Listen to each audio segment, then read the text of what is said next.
Good morning guys. तो हमारा oxygen पूरा हो गया था। नेक्स्ट हमारा हार्मोन है जिब्रेलिन। तो देखिए,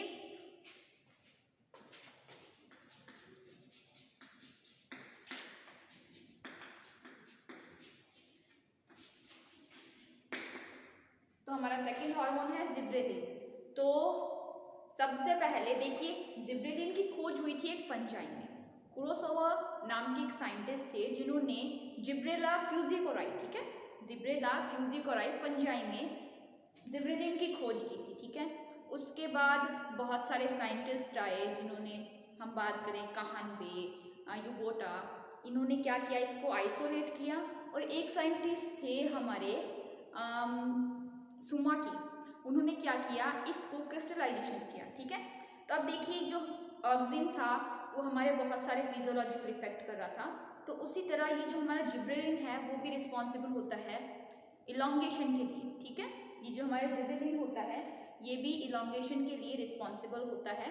इसके अलावा अगर हम बात करें तो ये जो हमारा जिब्रेलिन है ये फ्लावरिंग के लिए, जर्मिनेशन के लिए, इन सब के लिए भी रिस्पॉन्सिबल होता है। तो अब तक हम इस, अगर जिब्रेलिन की अगर हम स्ट्रक्चर की बात करें तो ये होगी, इसमें क्या होती है, टर्पिनॉइड रिंग होती है, ठीक है। इसमें क्या होती है, टर्पिनॉइड रिंग होती है, जिसमें एक COOH का एक मॉलिक्यूल जुड़ा रहता है, जिसकी वजह से इसमें थोड़ा सा एसिडिक सा नेचर आ जाता है, ठीक है। फिर उसके बाद में हम इसकी बात करें तो जैसे हमारे ऑक्सीजन के लिए प्रीकर्सर हमारा ट्रिप्टोफैन था, वैसे ये जो जिब्रेलिन है ना, इसके लिए हम बात करें तो इसमें एसिटिक एसिड और एसिटाइल कोएंजाइम, ये दोनों क्या करते हैं, ये इसके प्रीकर्सर के रूप में काम करते हैं, जो कि एक बहुत पूरी लंबी सी प्रोसेस के बाद क्या करते हैं, जिब्रेलिन का फॉर्मेशन करते हैं। और जिब्रेलिन की अगर हम सिंथेसिस या हम कहें बायोसिंथेसिस की बात करें तो ये होता है हमारे प्रोप्लास्टिड में, प्रोप्लास्टिड, ध्यान दीजिएगा, प्रोप्लास्टिड यानी हरित लवक का प्रीकर्सर, ठीक है। क्लोरोप्लास्ट का प्रीकर्सर क्या होता है, प्रोप्लास्टिड, ठीक है। तो इसके जो फॉर्मेशन में या हम कहें बायोसिंथेसिस की बात करें तो इसके बायोसिंथेसिस में हमारा प्रोप्लास्टिड है वो पार्टिसिपेट करता है, पार्टिसिपेट करती है, एंडोप्लाज्मिक रेटिकुलम और हमारा साइटोप्लाज्म होता है। उस इन तीन साइट्स पर क्या होता है, इसका हमारा सिंथेसिस होता है। तो ये हो गई बात सिंथेसिस की। तो अब हम क्या करते हैं, इसके इंट्रोडक्शन के बारे में लिख लेते हैं। तो सबसे पहले ये क्या है, ऑक्सीजन की तरह ही सेकंड मोस्ट क्या है, हमारा प्लांट हार्मोन है।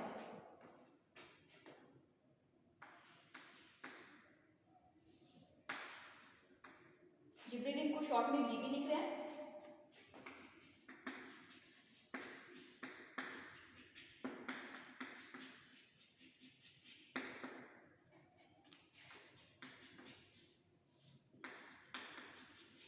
ये क्या है, हमारा मोस्ट इंपॉर्टेंट प्लांट हार्मोन है, जो कि क्या है,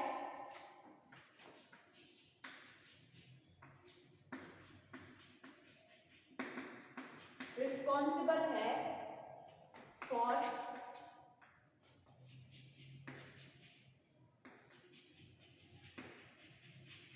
cell elongation, flowering and germination के लिए।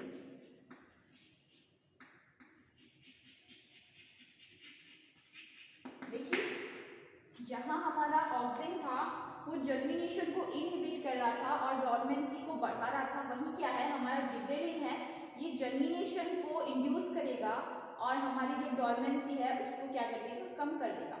तो इस इन सब के लिए रिस्पॉन्सिबल होता है। तो इसको फर्स्ट जो हम कहें इसकी डिस्कवरी की थी वो की हमारे कुरोसावा ने।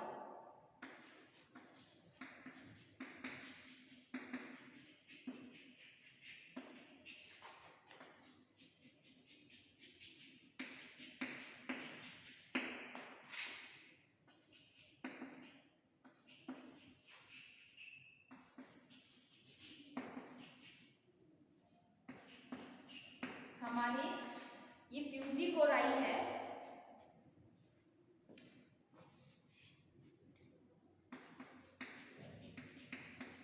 ये हमारी एक फंजाई है।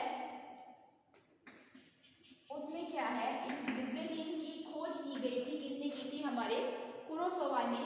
जिब्रेलिन की खोज की थी जिब्रेला फ्यूजिकोराई नाम के एक हमारी फंजाई थे, और ये जो कुरोसोवा थे वो थे हमारे एक जापानीज साइंटिस्ट। तो हम यहाँ पर इंक्लूड कर देते हैं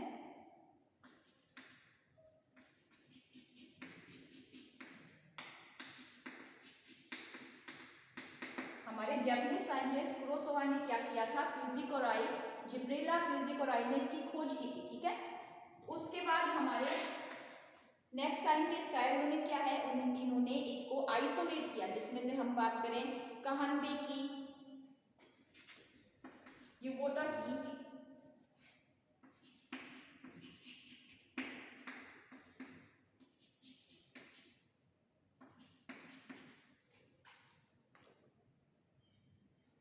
और हायाशी की।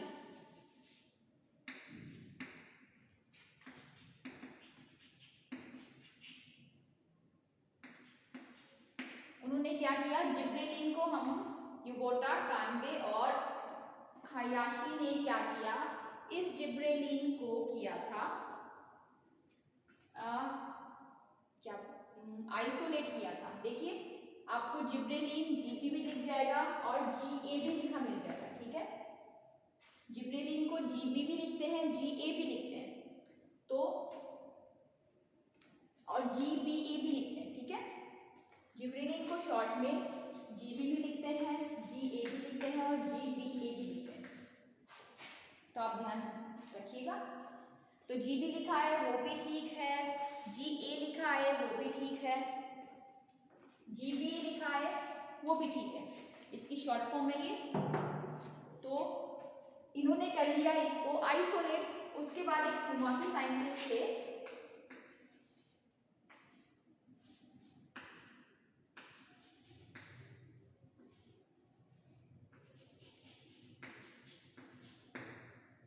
उसने क्या किया था, हमारे जिब्रेलिन का क्रिस्टलाइजेशन किया था।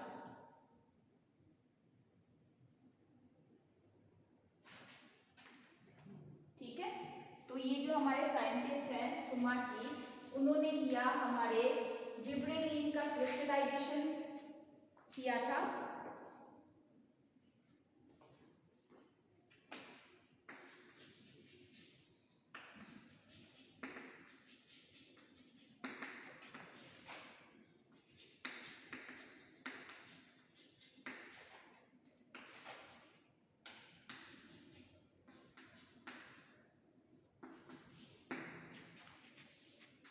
तो ये तो हो गई इसके इंट्रोडक्शन की बात।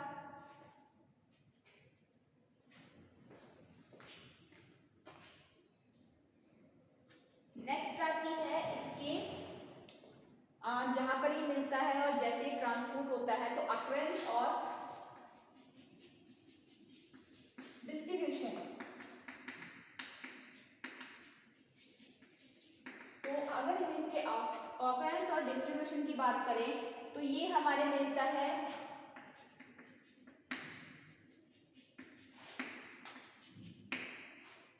कैम्बियम में, सॉरी सबसे पहले ये मिलता है हमारे फंजाई,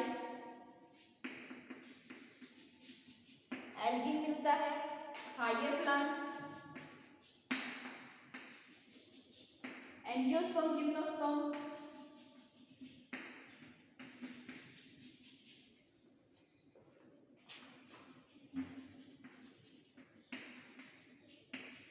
ठीक है। तो ये हमारे एल्गिन मिल रहा है, फंजाई में मिल रहा है, हायर प्लांट्स मिल रहा है, एंजियोस्पर्म, जिम्नोस्पर्म में मिल रहा है। इसके अलावा हम बात करें तो मॉसेस, फर्न्स, सब में मिलता है ये। और प्लांट में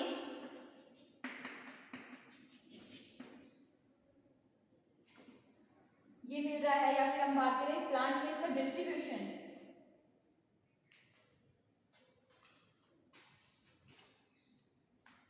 शीट्स में, कैम्बियम में, ठीक है। इसके अलावा हम बात करें तो रूट्स में, जर्मिनेटिंग शीट्स में,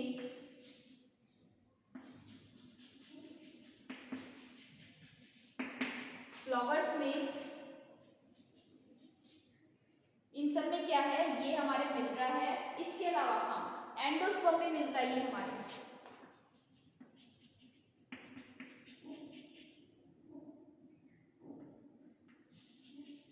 इन प्लांट्स शीट्स में, कैम्बियम में, रूट में, जर्मिनेटिंग शीट्स में, फ्लावर्स में, एंडोस्पर्म में क्या है, इसका डिस्ट्रीब्यूशन होता है। या फिर हम बात करें कि जिब्रेलिन है, ये हमारे मिलता है शीट्स में, कैम्बियम में, रूट में, जर्मिनेटिंग शीट्स में, सीडलिंग्स में ठीक है, और एंडोस्पर्म में इसका डिस्ट्रीब्यूशन होता है। ठीक है, जर्मिनेटिंग शीट्स, सॉरी यहाँ पर जर्मिनेटिंग शीट्स आ जाएंगे, यहाँ पर हमने सीडलिंग कर दिया है। तो in plants gibberellin distribution is found in sheets, seedlings, cambium, root, germinating sheets, flower और एंडोस्पर्म, और इसका ट्रांसपोर्टेशन होता है बाय जाइलम और फ्लोएम।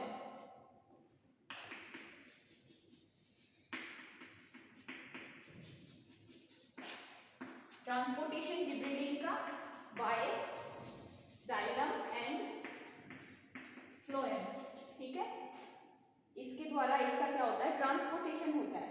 तो ये हो गई डिस्ट्रीब्यूशन की बात, अकरेंस की बात और ट्रांसपोर्टेशन की बात। नेक्स्ट हम लेके चल रहे हैं इसके बायोसिंथेसिस को। तो बायोसिंथेसिस में ये डाइटर्पेनॉइड रिंग होती है, जैसे कि हमने पहले बात कर ली है। तो इसमें देखिए जिब्रेलिन की स्ट्रक्चर में टोटल 4 रिंग होती है।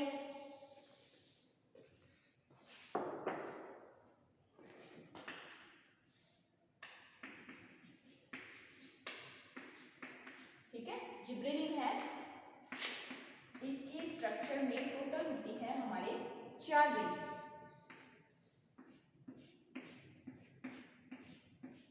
अगर हम बात करें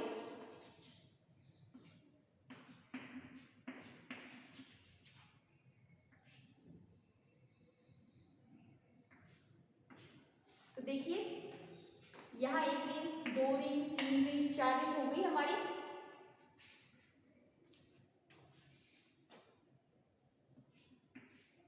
एक, दो, तीन, चार। ठीक है, ये हमारे पास हो गई है हमारे 4 रिंग। और इसमें क्या होता है, ये डाइटर्पेनॉइड स्ट्रक्चर है। एक COOH ग्रुप जुड़े होने के कारण क्या होता है, इसमें एसिडिक नेचर आ जाता है। ठीक है, तो ये है हमारी स्ट्रक्चर जिब्रेलिन की। ठीक है, और स्पेशल हम बात करें तो ये है GA3। ठीक है, बीच में एक पॉइंट मिस हो गया है जिसमें आप ऐड कर लीजिएगा। हमारे नेचर में कुछ स्पेशल टाइप के जिब्रेलिन मिलते हैं, तो आप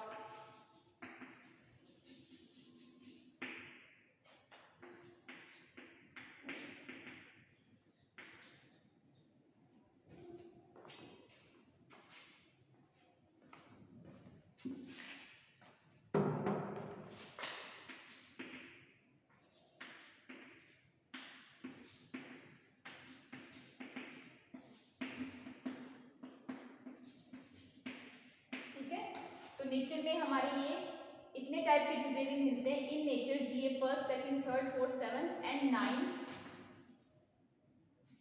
आर फाउंड। ठीक है, तो ये आप ऐड कर लीजिएगा बीच में। तो ये जो हमारी स्ट्रक्चर है ये किसकी है, हमारे जिब्रेलिन की GA3 की स्ट्रक्चर है। ये स्ट्रक्चर है, ये हमारी डाइटर्पेनॉइड रिंग है, जिसमें ये CH2 ग्रुप होने के कारण क्या है, इसकी एसिडिक नेचर हो जाती है। तो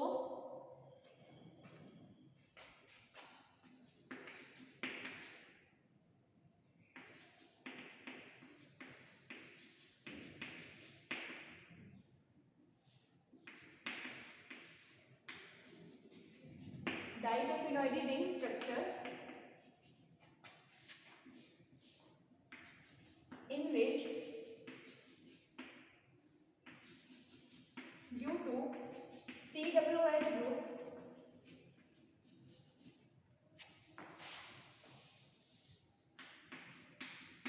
acidic nature is found। ठीक है, ये डाइटर्पेनॉइड रिंग स्ट्रक्चर होती है जिसमें क्या है, हमारे पास COOH ग्रुप के कारण इसमें थोड़ी सी एसिडिक नेचर आ जाती है।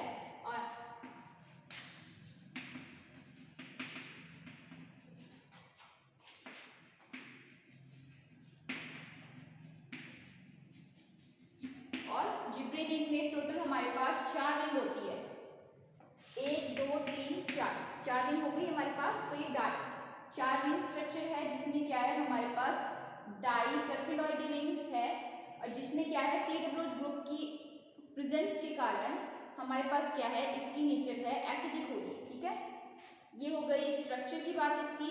अब बात करते हैं इसके बायोसिंथेसिस की।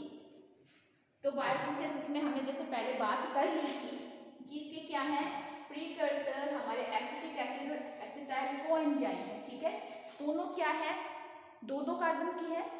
तो इसमें देखिए स्टेप बाय स्टेप क्या है, पहले 2-3 स्टेप तक हमारे पास थोड़े से मतलब धीरे धीरे करके कार्बन नंबर बढ़ेंगे, लेकिन बाद में हम बात करें कि इसमें सीधे डायरेक्ट 5 कार्बन नंबर इंक्रीज होते हैं। ठीक है, और लास्ट में हमारे पास जाके बहुत लंबी सी थोड़ी सी लंबी सी प्रोसेस है ये, लास्ट में जाके हमारे पास बहुत सारे टाइप के जिब्रेलिन मिल जाएंगे।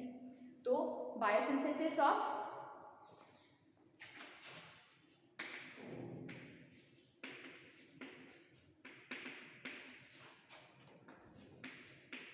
जिब्रेलिन, तो एसिटिक एसिड, ठीक है, and acetyl coenzyme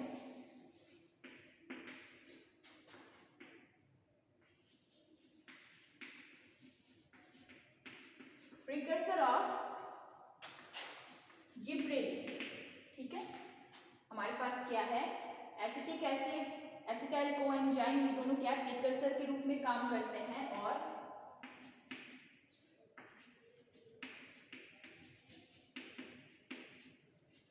biosynthesis of gibberellin is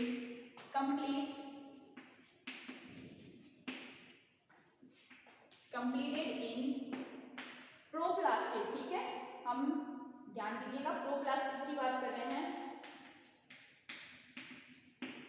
ER endoplasmic reticulum and cytoplasm.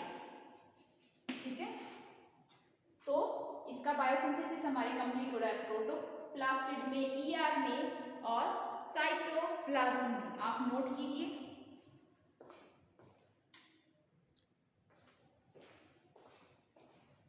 तो अब हम बायोसिंथेसिस देख लेते हैं इसका।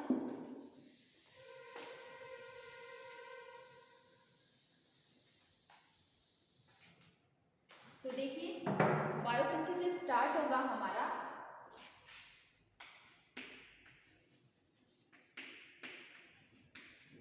एसिटाइल कोएंजाइम प्लस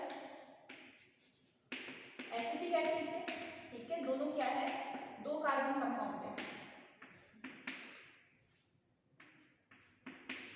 ये दोनों मिलके हमारे एसिटो एसिटाइल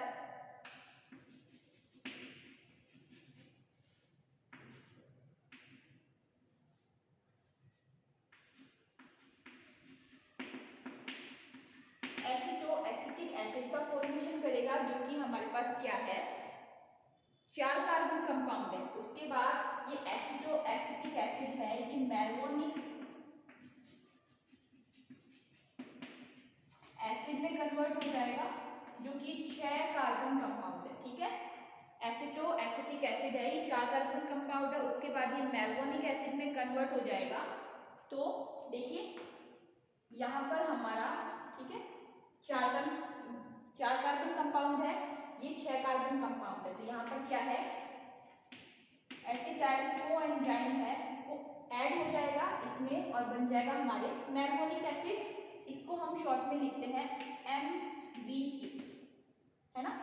अब ये मैल्वोनिक एसिड है, यहाँ पर क्या होगा एक CO2 बाहर निकल जाएगा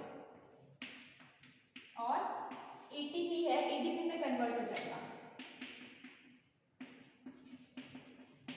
ठीक है, ATP है, ADP में कन्वर्ट हो रहा है और एक CO2 है वो हमारा बाहर निकल रहा है, इससे बन जाएगा हमारा 5 कार्बन कंपाउंड आइसोपेंटाइल पायरोफॉस्फेट।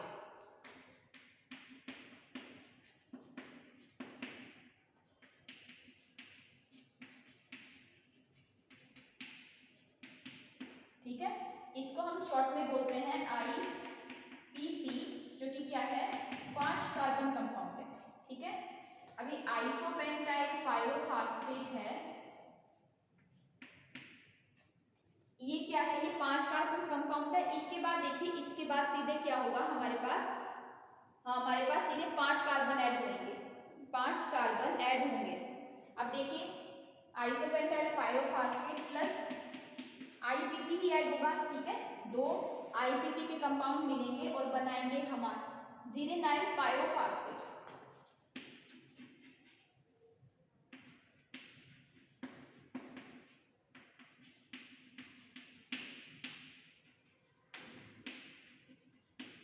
ठीक है, ये क्या है हमारा, इसको बोलते हैं GPP, और ये है हमारा 10 कार्बन कंपाउंड। ठीक है, जीरेनाइल पायरोफॉस्फेट्स को बोल रहे हैं GPP, और ये है हमारा 10 कार्बन कंपाउंड।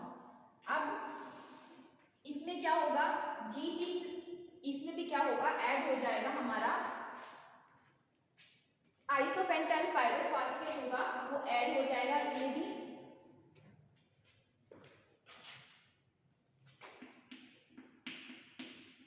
ठीक है, यहाँ पर IPP ऐड हो रहा है, इसके बाद हमारा फर्नेसाइल पायरोफॉस्फेट बनेगा।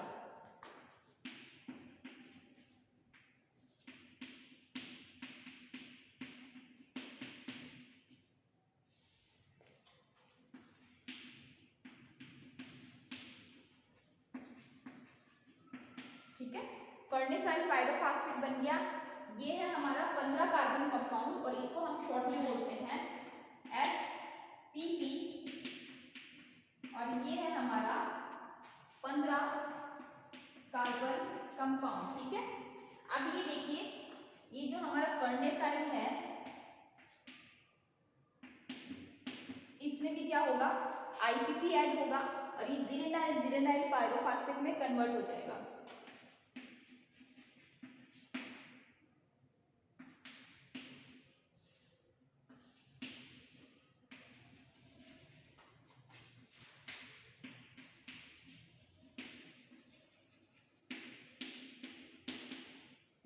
जीरेनाइल पायरोफॉस्फेट में कन्वर्ट हो गया, इसको बोलते हैं GGP, और ये है हमारा 20 कार्बन कंपाउंड। ठीक है, 20 कार्बन कंपाउंड है। ये देखिए, ये जो हमारी प्रोसेस हो रही है, ये हो रही है हमारी पूरी प्रोसेस है, ये हमारी हो रही है प्रोप्लास्टिड में। ठीक है, यहाँ से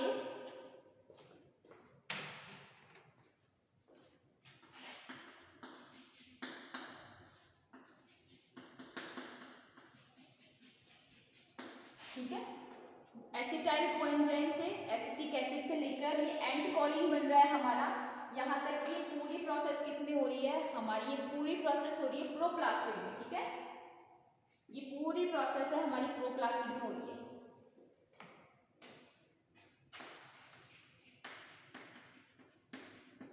ठीक है, ये जो है हमारा पूरा पेज लेगी, पूरी जो बायोसिंथेसिस ऑफ जिबरेलिन है पूरा पेज लेगी। तो ये हमारी इतनी जो है ये हो रही है हमारी प्रोप्लास्टिड में। अब यहाँ से एंड कोरिन के बाद जो लेकर जो प्रोसेस होगी वो होगी हमारी ERG।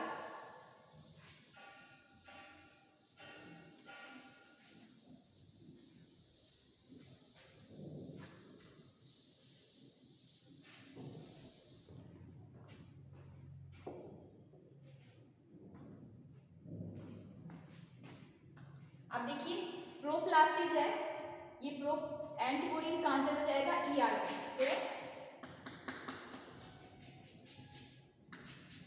एंड कोरिन है, ये एंटर कर रहा है हमारा ERG। ठीक है, तो अब जो प्रोसेस होगी वो एंडोप्लाज्मिक रेटिकुलम में होगी, जहां पर हमारा 7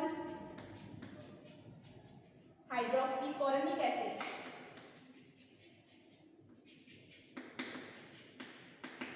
7 हाइड्रोक्सीकोरोनिक एसिड बन जाएगा। अब इसके बाद क्या होगा, यहाँ से बीटा, ठीक है, बीटा हाइड्रोजन रिलीज हो जाएगा, और ये जो हमारा कोरोनिक एसिड है ये बनाएगा G12 एल्डिहाइड, Ga12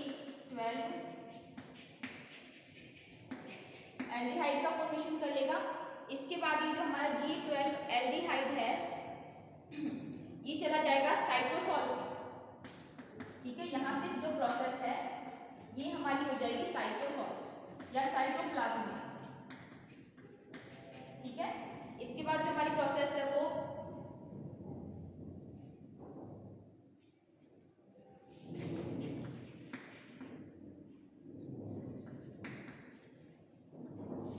साइटोप्लाज्म में होगी, जिसमें हमारे पहले बनेगा Ga12 कन्वर्ट हो जाएगा Ga53 में, Ga53 कन्वर्ट होगा Ga44 में, ठीक है। यहाँ पर ये क्या है 20 कार्बन कंपाउंड है ये सब।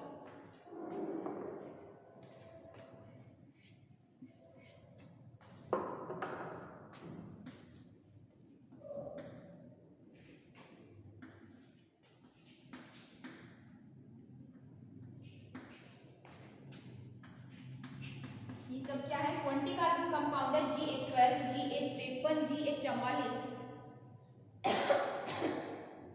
ये क्या है 20 कार्बन कंपाउंड है।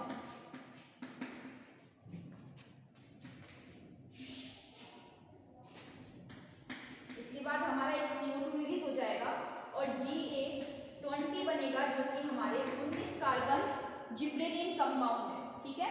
तो ये हमारी पूरी प्रोसेस हो गई है जिब्रेलिन फॉर्मेशन की यहाँ तक, है ना। तो यहाँ देखिए, यहाँ से एंड कोलिन से हमारी प्रोसेस चालू होगी ER तक, और Ga12 एल्डिहाइड है, यहाँ पर बीटा हाइड्रोजन बाहर निकल रहा है, Ga12 एल्डिहाइड है, यहाँ तक हमारी ER में प्रोसेस होगी। उसके बाद Ga12 एल्डिहाइड साइटोप्लाज्म में चला जाएगा, वहाँ जाके Ga12 का फॉर्मेशन करेगा जो कि 20 कार्बन कंपाउंड है। इसके बाद Ga12 Ga53 में, उसके बाद 44 में, 19 में कन्वर्ट होगा, फिर 19 के बाद एक CO2 बाहर निकल जाएगी और Ga20 का फॉर्मेशन होगा जो कि 19 कार्बन कंपाउंड है। और एक्चुअली हमारी जिब्रेलिन रिंग में या तो 20 कार्बन होंगे या 19 कार्बन होंगे, ठीक है।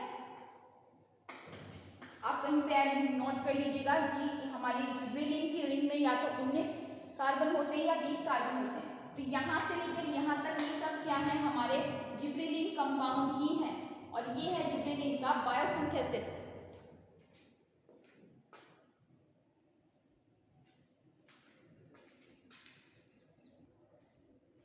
तो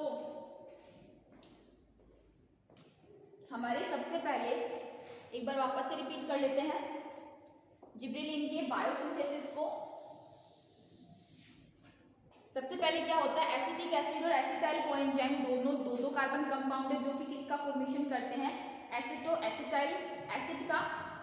उसके बाद एसिटो एसिटाइल एसिड है, ये 4 कार्बन कंपाउंड है जो कि वापस से एसिटाइल कोएंजाइम के साथ रिएक्शन करके हमारा क्या बनाता है, मैल्वोनिक एसिड का फॉर्मेशन करता है। ये सारी प्रोसेस हो रही है हमारी प्रोप्लास्टिक में, ठीक है। उसके बाद मैल्वोनिक एसिड है, ये कन्वर्ट हो जाता है हमारा IPP में। उसके बाद IPP